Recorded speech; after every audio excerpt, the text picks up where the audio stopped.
Karoline Leavitt was not someone who liked to sit still.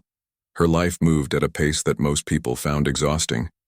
But for her, it was just another day in the whirlwind she called normal. She worked as a journalist for a small online publication, writing about everything from politics to pop culture. But what really made Karoline stand out wasn't her sharp pen or her knack for storytelling. It was her ability to speak her mind without fear. Whether it was calling out politicians for their hypocrisy or pointing out the flaws in big tech companies, Karoline never held back. And while some loved her for it, others, well, they didn't. It was early Tuesday morning when Karoline's phone buzzed on the kitchen counter.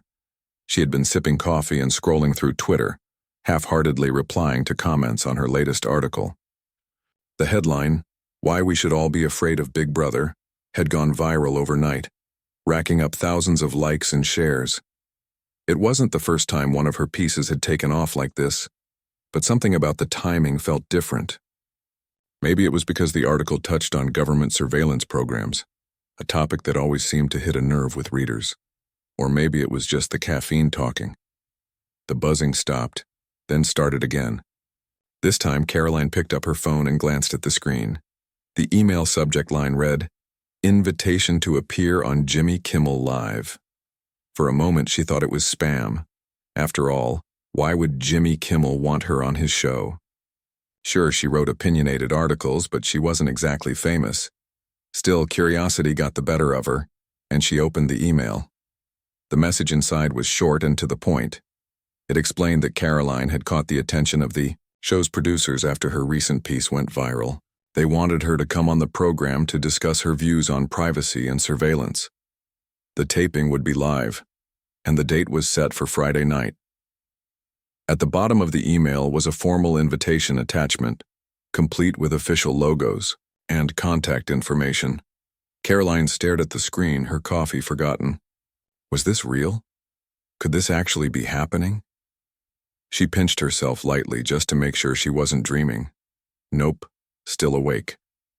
A mix of excitement and nerves bubbled up inside her. On one hand, appearing on national television could be the break she'd been waiting for. On the other hand, live TV meant anything could happen, and knowing her luck, it probably would. She forwarded the email to Mia Foster, her best friend since college, with the caption, "Is this legit?" Within seconds, Mia replied with a string of excited emojis followed by, "OMG, yes, it's real. You have to do this." Karoline chuckled at Mia's enthusiasm. If anyone knew how to hype her up, it was Mia. A few minutes later, Alex Carter, Karoline's co-worker and occasional partner in crime, walked into the office. He noticed the grin plastered across her face immediately. "What's got you smiling so much?" he asked, dropping his bag onto his desk. "You won't believe it," Karoline said, turning her laptop toward him. "I've been invited to go on Jimmy Kimmel." Alex raised an eyebrow. Jimmy Kimmel, like the late-night guy, the one and only. He leaned back in his chair, crossing his arms. "Okay, I'll bite. Why does Jimmy Kimmel care about you?" "It's because of my article," Karoline explained. "You know, the one about surveillance? Apparently it blew up online, and now they want me to talk about it on the show." Alex nodded slowly, clearly impressed but also skeptical. "That's awesome, Karoline. Seriously, good for you. But are you ready for this? Live TV can be unpredictable." "I know," she admitted. "But isn't that part of the fun? Besides, if I mess up, at least I'll have a funny story to tell later." Alex laughed. "True. Just try not to say anything too crazy. Remember, millions of people will be watching." As the day went on, Karoline couldn't stop thinking about the invitation. She told everyone she knew, her parents, her neighbors, even the barista at her favorite coffee shop. Each reaction was more enthusiastic than the last, which only added to her growing excitement. By the time she got home that evening, her phone was buzzing nonstop with congratulatory messages. But as she settled onto her couch with a bowl of popcorn, something strange happened. Her phone glitched mid-text, freezing, for a brief second before restarting itself. When it came back online, there was a new notification waiting for her. It wasn't from any app she recognized. Instead, it simply read, "Do not go." Karoline frowned. What did that mean? She tapped the notification, expecting it to lead somewhere, a website maybe or a settings menu, but nothing happened. Shrugging it off as a weird bug, she closed the message and continued scrolling through social media.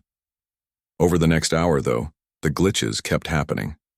Every time her phone froze, another cryptic message appeared. Some warned her against going on the show, they're watching, while others contained random strings of numbers and letters. At first, Karoline assumed it was just a prank. Someone must have hacked her phone as payback for her controversial articles. But when her laptop started acting strangely too, displaying coordinates instead of her usual search results, she began to feel uneasy. The coordinates pointed to a remote location in the desert, a place she'd never heard of before. She tried looking it up online, but every result led to dead ends or error pages. By Thursday night, Karoline was torn. Part of her wanted to cancel the appearance altogether. Something about those messages felt ominous, like a warning she couldn't ignore. But another part of her, the stubborn, determined part, refused to let fear dictate her decisions. If anything, the mysterious messages only fueled her curiosity. What were they trying to hide? And why did it seem like someone didn't want her to go on the show? Friday arrived faster than she expected. As she stood in front of her mirror, adjusting the collar of her blouse, Karoline took a deep breath. She reminded herself why she was doing this. Journalism wasn't just a job for her, it was a mission. She believed in holding power accountable, in shining a light on the things people tried to keep hidden. If going on Jimmy Kimmel meant reaching a wider audience, then it was worth whatever risks came with it. Her phone buzzed one last time as she stepped out the door. Another message flashed across the screen. Leave now. Karoline hesitated, for a moment staring at the words. Then, with a firm shake of her head, she slipped the device into her pocket and headed toward the car. Whatever was waiting for her on that stage, she decided, she would face it head-on.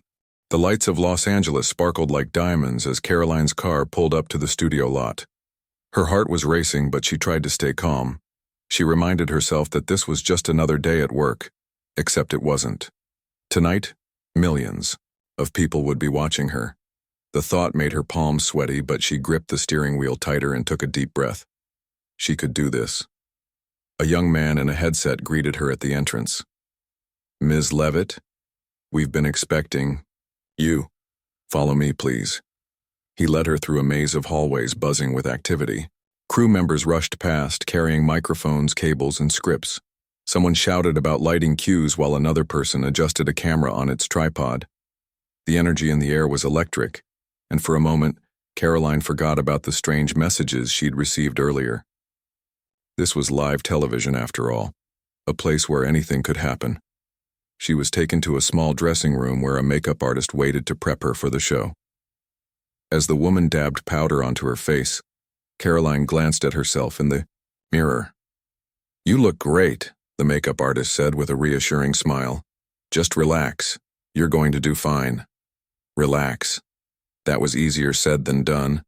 Karoline nodded politely, but her mind kept wandering back to those cryptic warnings. What did they mean? Who sent them? And why here? Why now? She shook her head, trying to push the thoughts aside. Focus, she told herself. You're here to talk about your article, not chase ghosts. Finally, it was time. A stage manager guided her down another hallway until they reached the edge of the set. Through the curtain, she could see Jimmy Kimmel sitting behind his desk, chatting casually with the audience. His jokes drew laughter and applause, and the warm atmosphere almost made her forget how nervous she felt. Almost. Okay, Ms. Leavitt, the stage manager whispered. You're on in 2 minutes. Just walk out when I give you the signal, shake Jimmy's hand, and take your seat. Easy, right? Easy, Karoline repeated, though her voice sounded less confident than she hoped. She watched as the current guest, a comedian promoting his new stand-up special, finished his segment and waved goodbye to the crowd. The stagehands quickly rearranged the chairs, making room for her. Then it was her turn. The stage manager gave her a thumbs up. and Karoline stepped onto the brightly lit set. The audience erupted into applause as she walked toward Jimmy, who stood up to greet her with a wide grin.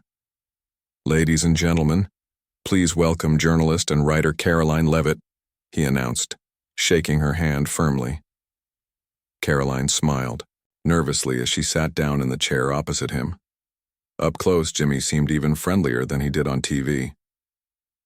"Thanks for having me," she said, settling into her seat. "No problem at all," Jimmy replied. "Now, before we dive in, let me just say, I read your article. It's bold, it's brave, and honestly, it scared the heck out of me." The audience chuckled, and Karoline laughed along with them. "Well, that's kind of the point," she said. "People should be scared. Privacy isn't something we can afford to take lightly anymore." Jimmy nodded thoughtfully. "So tell us, what inspired you to write this piece? Was there a specific moment that made you want to tackle such a big issue?" Karoline hesitated for a split second. This was the part she had rehearsed in her head over and over again. But as she opened her mouth to answer, something strange happened. The teleprompter, the screen that displayed Jimmy's scripted questions, flickered. Instead of showing words, it began flashing lines of code. Random letters and numbers scrolled across the screen faster than anyone could read. Jimmy squinted at the teleprompter, clearly confused. Tech issues?" he joked, glancing at the crew off stage. No one moved. The camera zoomed in awkwardly, capturing the growing tension between host and guest. Meanwhile, Karoline noticed something else. Her earpiece, the tiny device clipped to her ear so she could hear instructions from the producers, started emitting a faint hum. At first it was barely noticeable, but then a voice whispered softly, almost too quiet to hear. "Leave now." Her stomach dropped. Not again. She clenched her fists, trying to stay composed. Whatever was happening, she couldn't let it show, on national television. "I think privacy is important because it's disappearing," she continued, forcing herself to focus. "Every day we give away bits of ourselves without realizing it. Our data, our habits, even our conversations, they're all being tracked and stored somewhere. And once that information is out there, it's impossible to get back." Jimmy nodded, still distracted by the malfunctioning teleprompter. "That's terrifying," he said, turning back to her. "But do you really think it's as bad as some people say? I mean, are we living in some kind of dystopian sci-fi movie?" Before Karoline could respond, the stage lights flickered violently. One second they were blindingly bright, the next they went completely dark. The audience gasped, and the room fell silent except for the low hum of generators struggling to kick in. For a brief moment, Karoline was plunged into darkness, her heart pounding in her chest. Then emergency lights flickered on, casting an eerie red glow over the set. When the main lights finally returned, chaos erupted. Jimmy was nowhere to be seen. He must have stepped off stage during the blackout. The audience murmured anxiously, unsure whether to laugh or panic. Stagehands ran around frantically, checking equipment and shouting orders. Through it all, Karoline remained frozen in her chair, staring at the empty space where Jimmy had been, sitting moments ago. A security guard approached her, his expression grim. "Ms. Leavitt, we need you to come with us," he said firmly. "What's going on?" she asked, standing up slowly. "Where's Jimmy?" "We'll explain later. Right now we need to get you out of here." "But there's no time." The guard interrupted, gripping her arm tightly. He led her off stage, ignoring her protests. Behind them, the audience began to boo, demanding answers. Someone shouted, "What just happened?" Another voice yelled, "Fix the show." As Karoline was escorted through the backstage area, she caught snippets of hushed conversations among the crew. "It wasn't supposed to happen like this," one woman muttered. "Something's wrong with the system." Another man shook his head. "We've never seen anything like it." By the time they reached a small holding room, Karoline's mind was spinning. The guard closed the door behind them and turned to face her. "Listen carefully," he said. "We believe someone tampered with the equipment tonight. You might have been targeted." Targeted? Karoline echoed, her voice trembling. Why would anyone target me? We don't know yet, the guard admitted, but we found traces of unauthorized access in our systems. Whoever did this knew exactly what they were doing. Karoline sank into a nearby chair, her legs suddenly weak. None of this made sense. Why would someone go to such lengths to sabotage a late-night talk show? And why did it feel like she was at the center of it all? The guard handed her a bottle of water. Stay here until we figure out what's going on. Don't leave and don't use your phone, it might not be safe. Safe. The word echoed in her mind as she stared at the blank walls of the room. Nothing about this situation felt safe. Not the glitches, not the whispers, not the blackout. Something bigger was happening, and Karoline had a sinking feeling she was only scratching the surface. The darkness swallowed them whole. For a moment, no one moved. The only sound was the faint hum of the machine, still alive despite the absence of light. Karoline's heart thudded in her chest as she tried to make sense of what had just happened. Who, or what, was behind that voice, and why did it seem to know her name? Stay close, Alex whispered, his voice barely audible over the eerie silence. He fumbled in his backpack and pulled out a small flashlight. Its beam cut through the blackness, revealing the outlines of the room and the massive machine at its center. Dust particles floated lazily in the air, catching the light like tiny stars. Mia grabbed Karoline's arm, her grip tight. What do we do now? She asked, her voice trembling. We find answers, Karoline replied firmly, though her knees felt weak. She took a deep breath and stepped closer to the machine. The blinking lights on its surface cast an otherworldly glow, pulsing rhythmically like a heartbeat. That voice said they'd answer our questions. Let's see if it keeps its promise. Alex adjusted the flashlight, aiming it at the panels of code scrolling across the machine's interface.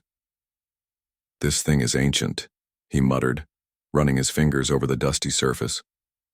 But the tech inside, it's way ahead of its time. I've never seen anything like it. Before anyone could respond, the voice returned, louder this time. You seek the truth, it said, each word dripping with an unsettling calmness. But are you prepared for what lies beyond? Karoline exchanged glances with Mia and Alex. None of them spoke. What could they say? They hadn't come all this way to back down now. Tell us what's going on, Karoline demanded, stepping forward. Her voice echoed in the cavernous space. Why did you bring us here? The machine let out a low whir, almost like it was processing her request. Then, the voice responded. Your article exposed truths many wished to remain hidden. Truths about those who watch, who listen, who control. This facility was built to develop systems capable of influencing human behavior. Systems far more advanced than you can imagine. Influencing behavior? Mia repeated, her eyes wide. You mean mind control? In a manner of speaking, the voice replied. Through media, technology, and data collection, these systems shape thoughts, decisions, and actions without individuals realizing it. Your warning came too late for some, but not for others. Karoline's stomach churned. It sounded like something out of a dystopian nightmare, but deep down she knew there was truth in the words. She had spent months researching surveillance programs, writing about how governments and corporations manipulated public perception. Could this be the next step? A system so powerful it could rewrite reality itself? What does this have to do with me? Karoline asked, her voice shaking. Why target me? You speak loudly, the voice explained. Your words carry weight. By silencing you, or using you, we gain leverage. Silence breeds compliance. So that's why you sabotaged Jimmy Kimmel's show, Alex interjected, piecing things together. To send a message. To test our reach, the voice corrected. And to observe your reaction. You passed the first trial, Ms. Leavitt. Few would have come this far. Trial? Karoline echoed, anger bubbling beneath her fear. Is that what this is, some twisted game? It is survival, the voice countered. For both sides. The question is, whose side will you choose? Before Karoline could respond, the machine emitted a sharp beep. The lights flickered back. On, bathing the room in harsh white light. Screens embedded in the wall sprang to life, displaying streams of data, images, and video clips. Karoline recognized some of them immediately. They were snippets from her articles, interviews she'd given, social media posts she'd written. Others were unfamiliar, classified documents, blueprints, and recordings of people discussing plans she couldn't comprehend. One name stood out among the files: Jimmy Kimmel. His face appeared on one of the screens, accompanied by text labeling him as an unwitting participant in Project Echo, a top-secret initiative aimed at testing the machine's influence on live audiences. According to the files, Jimmy had unknowingly helped demonstrate the system's ability to manipulate public opinion during broadcasts. Karoline staggered backward, overwhelmed by the flood of information. This is insane," she stammered. "People need to know about this. They already suspect," the voice said, "but doubt clouds their vision. Without proof, they will dismiss it as fiction." "That's why you led us here," Alex realized, his eyes scanning the screens. "You want us to expose it?" "Correct," the voice confirmed. "But time is short. Others will arrive soon. They cannot allow the truth to escape." As if on cue, the sound of footsteps echoed outside the building. Heavy boots crunched against gravel, growing louder with each passing second. Karoline's pulse quickened. "We need to get out of here," she said urgently. "Not yet," Alex insisted, typing furiously on a nearby keyboard. "I'm downloading everything. If we leave empty-handed, none of this matters." Mia tugged at Karoline's sleeve. "He's right. We can't leave without evidence." The footsteps grew closer, accompanied by muffled voices. Whoever was outside wasn't alone, and they weren't friendly. Karoline glanced around the room, searching for another exit. There had to be a way out. "There!" she exclaimed, pointing to a narrow doorway at the far end of the room. "Let's go!" "No!" Alex snapped, his fingers flying across the keys. "Just a few more seconds." A loud crash reverberated through the compound as the main door burst open. Two figures clad in black tactical gear stormed inside, weapons drawn. Their faces were obscured by masks, but their intent was clear. "Alex, we're out of time!" Mia shouted, panic rising in her voice. With a final keystroke, Alex yanked a flash drive from the computer. "Got it," he yelled, stuffing it into his pocket. Together, the three of them bolted toward the doorway, dodging debris and ducking behind equipment to avoid detection. Bullets ricocheted off metal surfaces as the intruders opened fire. "This way," Karoline called, leading the group down a dimly lit corridor. The passage twisted and turned, branching off in multiple directions. She didn't know where it led, but anywhere was better than staying put. Behind them, the sound of pursuit grew louder. Boots pounded against concrete, echoing ominously in the confined space. Karoline's lungs burned as she pushed herself harder, her legs screaming in protest. They rounded a corner and skidded to a halt. The corridor ended in a dead-end wall. "No!" Mia cried, slamming her fists against the barrier. "There's no way out!" Karoline scanned the area frantically, spotting a rusted ladder bolted to the wall. "Up there!" she shouted, pointing to a hatch above their heads. "Climb!" Without hesitation, Alex boosted Mia up onto his shoulders. She reached for the rungs and began ascending, her movements jerky but determined. Once she disappeared through the hatch, Alex followed, leaving Karoline to climb last. As she hauled herself onto the ladder, she heard the unmistakable click of a gun being cocked below. "Stop right there," one of the intruders barked, his voice cold and commanding. Karoline ignored him, pulling herself higher. Her hands slipped on the slick metal, but she gritted her teeth and kept moving. Just as she reached the top, Mia and Alex grabbed her arms and hauled her through the hatch. Fresh air hit her face as they emerged into the desert night, stars glittering overhead. "Run!" Alex urged, dragging her to her feet. They sprinted across the sand, putting as much distance between themselves and the compound as possible. Behind them, shouts rang out, but they didn't stop, not until they reached the SUV. Slamming the doors shut, Alex started the engine and peeled away, tires kicking up clouds of dust. In the rearview mirror, Karoline watched as headlights appeared, in the distance chasing after them. But the vehicle was faster, and soon the pursuers faded into the horizon. They drove in silence for miles, adrenaline coursing through their veins. Finally, when they were sure they were safe, Alex pulled over and turned to face the others. "We did it," he said, holding up the flash drive triumphantly. "We've got the proof." Karoline nodded, exhaustion washing over her. She leaned, back in her seat, staring out the window at the endless expanse of desert. Whatever lay ahead, she knew one thing for certain. Exposing the truth wouldn't be easy. But she was ready to fight, for herself, for her friends, and for everyone else who deserved to know the reality hiding in plain sight. Karoline sat in the small holding room, her mind racing faster than she could keep up. The guard had left her alone with a bottle of water and vague instructions to stay put, but sitting still was the last thing she wanted to do. Her thoughts kept circling back to the strange events of the night, the flickering teleprompter, the whispers in her earpiece, the sudden blackout. It all felt like pieces of a puzzle she couldn't quite fit together. She glanced at her phone, which lay on the table in front of her. The guard had warned her not to use it, but curiosity got the better of her. She picked it up cautiously and opened the Messages app. Sure enough, there was another cryptic notification waiting for her. This one read, "The desert holds answers."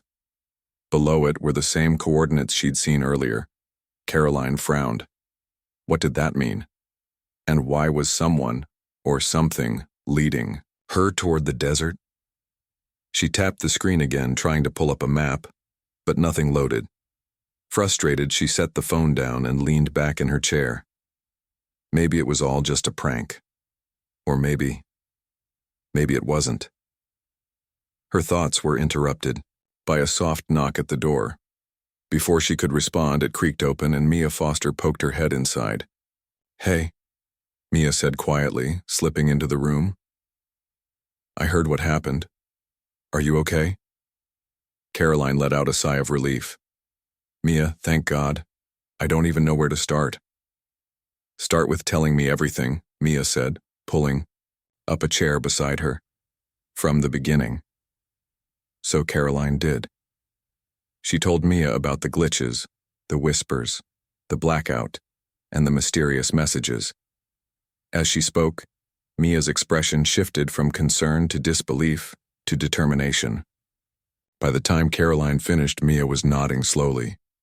"You need to figure out what's going on," Mia said firmly. "Whatever this is, it's bigger than Jimmy Kimmel or some TV show mishap. Someone went to a lot of trouble to get your attention." "But why me?" Karoline asked, running a hand through her hair. "I'm nobody special." "You're wrong," Mia countered. "You've been writing about surveillance and privacy for months. Maybe someone thinks you're onto something, or maybe they're trying to stop you from finding out more." Karoline chewed on that thought for a moment. It made sense in a twisted kind of way. If someone was behind those messages, they clearly wanted her to investigate further. But was she ready to dive headfirst into whatever this was? "What about Alex?" Mia suggested. "He's good with tech stuff. Maybe he can help you make sense of those coordinates." Karoline nodded. "Good idea. Let's call him." An hour later, Alex Carter arrived at the studio, his laptop already open and humming with activity. He wasted no time getting to work, plugging numbers and symbols into various programs as Karoline and Mia looked over his shoulder. "These coordinates point to an old military base in the desert," Alex explained, pointing to a satellite image on his screen. "It's been abandoned for decades, but there are rumors that it was used for secret experiments during the Cold War." "Secret experiments?" Karoline echoed, raising an eyebrow. "Like what?" Alex hesitated. "That's the thing. No one really knows. Some people say it involved advanced technology, AI, surveillance systems, that kind of stuff. Others think it was something even weirder." "Weirder how?" Mia asked, leaning closer. Alex shrugged. "Who knows? That's why we should check it out." Wait, Karoline interjected, holding up her hands. "Are you saying we should drive out to the middle of nowhere based on some random coordinates?" "Yes," Alex replied, without missing a beat. "Think about it. Whoever sent those messages clearly wants you to go there. If we ignore it, We might miss our chance to uncover the truth. Karoline sighed. She hated to admit it, but Alex had a point. Still, the idea of heading into the desert on a wild goose chase sounded insane. What if it was a trap? What if they were walking straight into danger? I'm coming with you, Mia declared, cutting off Karoline's train of thought. No arguments. And me too, Alex added. 3 heads are better than 1. Karoline looked at her friends, their faces filled with resolve. She realized she didn't have to face this alone. With their help, maybe she could find the answers she needed. Okay, she said finally. Let's do it. The next morning, the trio packed up Alex's old SUV and hit the road. The desert stretched endlessly before them, golden sand dunes, blending into the horizon under a blazing sun. They drove for hours, listening to music and swapping theories about what they might find at the abandoned base. As they neared the coordinates, however, things started to feel off. Their GPS devices began acting strangely, redirecting them down unpaved roads and dead ends. Drones buzzed overhead, their cameras clicking softly as they passed. At one point, Alex noticed a black sedan following them from a distance. You think we're being watched? Mia asked nervously, glancing out the window. It's possible, Alex replied, gripping the steering wheel tighter. But we can't turn back now. Eventually, they reached the site, a sprawling compound surrounded by rusted fences and crumbling buildings. Signs warning restricted area hung crookedly from posts, their paint faded by years of wind and sun. The place looked deserted, but something about it gave Karoline chills. They parked the car and stepped outside, shielding their eyes from the harsh sunlight. The air was dry and hot, carrying the faint scent of dust and decay. As they approached the main building, Alex pulled out his laptop and began scanning for any signs of electronic activity. There's definitely something here, he muttered, frowning at the screen. Some kind of signal, but it's encrypted. Encrypted? Karoline repeated. By who? Before Alex could answer, a loud clang echoed through the compound. They spun around to see a shadowy figure darting between the buildings. Karoline's heart skipped a beat. Did you see that? She whispered. See what? Mia asked, her voice trembling. There's someone, or something out there, Karoline said, taking a cautious step forward. We need to find out who it is. Against Alex and Mia's protests, she moved toward the source of the noise, her pulse pounding in her ears. Behind her, her friends reluctantly followed, keeping close together as they navigated the maze of decaying structures. Finally, they came to a large metal door partially hidden behind a pile of rubble. It was slightly ajar, revealing a dark passageway beyond. Karoline hesitated, her instincts screaming at her to turn back, but curiosity won out, and she pushed the door open wider. Inside, the air was cool and damp, a stark contrast to the heat. Outside, fluorescent lights flickered overhead, casting long shadows on the walls. Rows of dusty equipment lined the room, computers, monitors, wires tangled like spiderwebs. In the center of the space stood a massive machine, its surface covered in blinking lights and panels of code. What is this place? Mia whispered, her voice barely audible. I don't know, Karoline admitted, stepping closer to the machine. But I think we just found our answers. As she reached out to touch the device, a voice crackled to life from a nearby speaker. It was distorted, mechanical, yet unmistakably human. Welcome, Karoline Leavitt, it said. You have questions. We have answers. Karoline froze, her hand hovering inches from the machine. Who are you? She demanded, her voice steady despite the fear coursing through her veins. The voice chuckled softly. Patience, Ms. Leavitt. All will be revealed in due time, and... With that, the lights went out, plunging the room into darkness. The sun was rising over Los Angeles as Alex's SUV pulled into Karoline's driveway. The trio had driven through the night, stopping only briefly for gas and snacks. None of them spoke much during the journey, each lost in their own thoughts about what they'd uncovered and what came next. Karoline clutched the flash drive tightly in her hand. It felt heavier than it should, like it carried the weight of the world. She knew that exposing the truth would be dangerous, but she also knew she couldn't stay silent. The files on that tiny device proved everything. The existence of Project Echo, its manipulation of public opinion, and Jimmy Kimmel's unwitting role in the experiment. The question wasn't whether to share it. The question was how. "We need a plan," Mia said, breaking the silence as they stepped out of the car. "We can't just dump all this online. Someone will bury it before anyone sees it." "She's right," Alex agreed, adjusting his glasses. "We have to be smart about this. If we release too much at once, they'll shut us down. Or worse." Karoline nodded thoughtfully. "What if we leak parts of it first, little pieces to build momentum, get people talking? Then when the full story comes out, it'll hit harder." Alex frowned. "It could work, but we'll need help. We can't do this alone." "Who can we trust?" Mia asked, crossing her arms.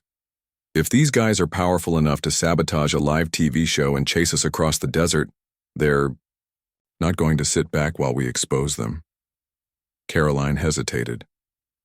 She wanted to believe there were still good people out there, people willing to stand up for the truth. But after everything she'd seen, trust didn't come easily anymore. Still, she had an idea. "There's someone I know," she said slowly. "A journalist named Rachel Hayes. She works for one of the big networks. I've met her a few times at conferences. She's tough, thorough, and doesn't scare easily. If anyone can help us get this out safely, it's her." Mia raised an eyebrow. "Are you sure?" "No," Karoline admitted. "But we don't have many options. Besides, Rachel has access to resources we don't. Contacts, platforms, lawyers, we'll need all of that if we're going to take this fight public." Alex sighed. "Okay, let's reach out to her. But we keep our cards close until we're sure she's on board." Later that day, Karoline arranged a meeting with Rachel at a quiet cafe downtown. The older woman arrived promptly, dressed in a sharp blazer and carrying a leather notebook. Her piercing gaze immediately put Karoline on edge, but she reminded herself why they were here. "Thanks for coming," Karoline began, sliding into the seat across from Rachel. "I wouldn't ask unless it was important." Rachel leaned back, studying her carefully. "You mentioned something urgent. What is it?" Karoline glanced around the cafe to ensure no one was listening. Satisfied they were alone, she launched into an explanation, starting with her viral article, the mysterious messages and the events at Jimmy Kimmel's show. She kept her voice low but steady, laying out the facts without embellishment. When she finished, Rachel was silent for a long moment, her expression unreadable. Finally, she spoke. "This is explosive," she said, choosing her words carefully. "If even half of what you're saying is true, it changes everything." "It's all true," Karoline insisted, "and we have proof." She handed Rachel the flash drive. The older woman examined it skeptically before slipping it into her bag. "Let me look this over. I'll verify the authenticity and decide how best to proceed. But understand, this isn't just risky for you. Anyone involved risks their career, maybe even their safety." "We know," Karoline replied firmly. "That's why we came to you. You're the only person we think can handle this responsibly." Rachel nodded, her tone softening slightly. "I'll do what I can, but don't expect miracles. Stories like this don't break overnight." Karoline thanked her, and they parted ways. As she walked back to her car, she felt a mix of hope and dread. The hardest part was yet to come. Over the next week, the story began to unfold. Rachel worked tirelessly behind the scenes, verifying the data and reaching out to trusted sources within the industry. Meanwhile, Karoline, Mia, and Alex stayed off the grid, avoiding social media and keeping their phones powered off except for emergencies. They knew they were being watched, and every move they made could be traced. When the first report aired, it sent shockwaves across the country. Rachel presented the findings cautiously, framing it as an investigative piece rather than a bombshell exposé. Clips from Jimmy Kimmel's show were analyzed alongside expert commentary, raising questions about the possibility of AI-driven manipulation. Viewers were intrigued but skeptical, just as Rachel intended. Within hours, hashtags like #MAR, Project Echo, and Truth Exposed trended worldwide. Social media lit up with debates, theories, and demands for answers. Journalists scrambled to dig deeper, amplifying the story until it became impossible to ignore. Government officials issued vague statements, denying involvement, but the damage was done. People were paying attention. Jimmy Kimmel himself broke his silence in a heartfelt interview, admitting he had been unaware of any experiments involving his show. His apology resonated with viewers, humanizing him in the midst of chaos. He joined calls for transparency, urging authorities to investigate further. As the pressure mounted, cracks began to form in the walls of secrecy surrounding Project Echo. Whistleblowers emerged, leaking additional documents and testimonies. Investigations were launched, lawsuits filed, and congressional hearings scheduled. For the first time in years, ordinary citizens felt empowered to demand accountability from those in power. Through it all, Karoline remained cautious. While the initial wave of outrage had subsided somewhat, she knew the battle wasn't over. Those responsible for Project Echo wouldn't go quietly. They might retreat into the shadows, regrouping and rebranding until the spotlight shifted elsewhere. But for now, the tide had turned. One evening, as she sat on her couch scrolling through news updates, her phone buzzed. Another message awaited her. This isn't over. Unlike before, however, the tone felt different. Not threatening, but almost hopeful. Like a reminder that the fight for truth never truly ends. Karoline smiled faintly, setting the phone aside. Whatever challenges lay ahead, she was ready. After all, she had friends who believed in her, readers who trusted her, and a voice that refused to stay silent. For the first time in weeks, she slept soundly, dreaming of brighter days ahead.